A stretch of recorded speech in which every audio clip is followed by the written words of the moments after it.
Entre el final del Antiguo Testamento y el comienzo del Nuevo hay un hueco, un silencio de unos 400 años. ¿Qué pasó ahí? Pues lejos de ser un simple espacio en blanco fue una época, una época de imperios que chocaban, de transformaciones religiosas, que básicamente preparó todo el escenario para lo que vendría después. Vamos a ver qué ocurrió exactamente. A ver, el Antiguo Testamento no termina con un «y vivieron felices para siempre». Para nada. El pueblo de Israel ha vuelto del exilio, sí, pero esa promesa de un reino glorioso, pues sigue en el aire. La historia se queda como en pausa, ¿no? Dejando una pregunta enorme flotando. ¿Y ahora qué? Y durante los siguientes 400 años es como si el cielo se hubiera quedado mudo.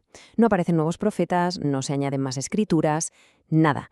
Esta época, que se conoce como los años de silencio, creó una pausa dramática que dejó al mundo, la verdad, en una profunda expectación. Venga, vamos a meternos de lleno en este silencio, porque para entender el impacto que tuvo la llegada del Nuevo Testamento, primero hay que ver cómo estaban las cosas justo al final del Antiguo. Y el resumen es una historia llena de promesas, sí, pero con un final que todavía estaba por escribir. Pensemos un momento en las preguntas que quedaban abiertas. A ver, el templo, las fiestas, los sacrificios, todo eso seguía, pero su significado real, profundo, todavía estaba como velado. El propósito final de Dios para Israel no se había cumplido. Y, lo más importante de todo, las profecías sobre un Mesías, un Salvador, seguían esperando su momento. Pero claro, mientras el cielo estaba en silencio, la tierra era un auténtico hervidero. Durante estos 400 años, el mapa político del mundo cambió por completo. O sea, se creó un escenario muy, muy diferente para los acontecimientos que estaban a punto de llegar. La sucesión de poder fue vertiginosa. El imperio persa, que es el que mandaba al final del Antiguo Testamento, fue barrido por el imperio griego de Alejandro Magno. Después hubo un periodo breve pero súper importante de independencia judía con los macabeos, hasta que finalmente el imperio romano se convirtió en la potencia mundial dominante. Y quizás el cambio más influyente no fue ni siquiera político, sino cultural. Con la expansión del Imperio griego, una versión, digamos, más de la calle del idioma, el griego koiné, se convirtió en la lengua universal. El idioma para los negocios, para la comunicación, esto fue absolutamente crucial. ¿Por qué? Porque significaba que por primera vez un mensaje como el Evangelio podría viajar y ser entendido por todo el mundo conocido. Para que nos hagamos una idea de la magnitud del cambio, vamos a comparar el mundo al final del Antiguo Testamento con el del inicio del Nuevo. El poder pasó de los persas a los romanos. El idioma común cambió del arameo y el hebreo al griego koiné. Y el gobernante local pasó de ser un gobernador persa a ser Herodes el Grande, que en realidad era un rey títere puesto por Roma. El mundo era otro, literalmente. Pero ojo, que los cambios no fueron solo políticos. La forma de practicar la fe judía también se transformó de una manera radical. Dieron lugar a nuevas instituciones y a nuevos grupos, que de hecho van a jugar un papel central en los evangelios. Durante este tiempo, por ejemplo, surgen las sinagogas locales como centros de culto y de estudio. Esto en el Antiguo Testamento no se menciona. Se desarrolló el Talmud, lo que se llama la ley oral, que llegó a tener casi tanta autoridad como la ley escrita. Los escribas dejaron de ser simples copistas para convertirse en expertos legales superinfluyentes. Y el Sanedrín se consolidó como el Tribunal Supremo Religioso de Israel. Y de todo este nuevo panorama, claro, surgieron facciones religiosas que son clave. Estaban los fariseos, los conservadores, que creían en la resurrección y en la ley oral.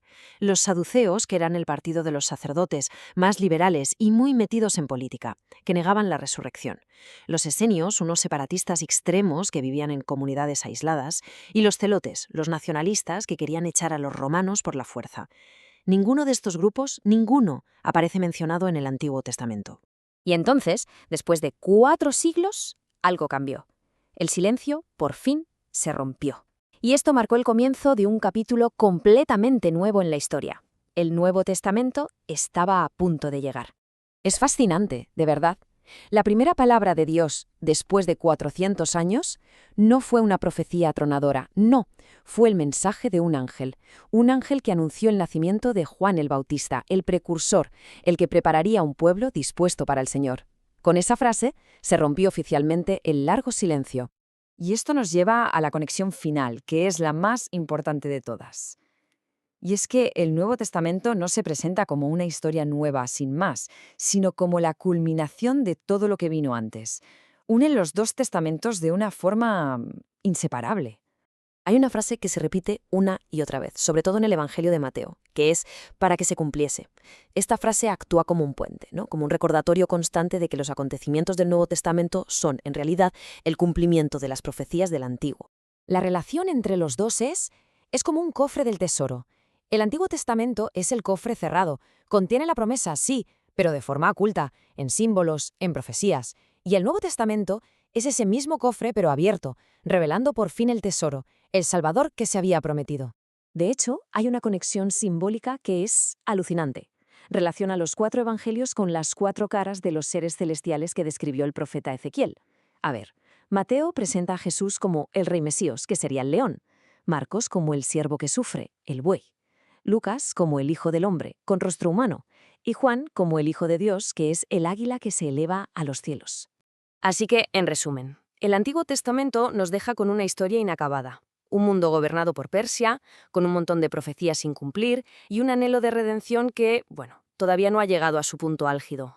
Y el Nuevo Testamento llega como la respuesta que se estaba esperando. No es una secuela, no. Es el capítulo final que le da sentido a toda la historia, que resuelve el suspense de 400 años y que por fin cumple la promesa. Así que la pregunta que queda en el aire es, ¿cambia en algo la historia que creíamos conocer, el hecho de entender lo que ocurrió en este periodo intermedio? Quizás, solo quizá, esos años de silencio no fueron un vacío, sino el puente que era indispensable para conectarlo absolutamente todo.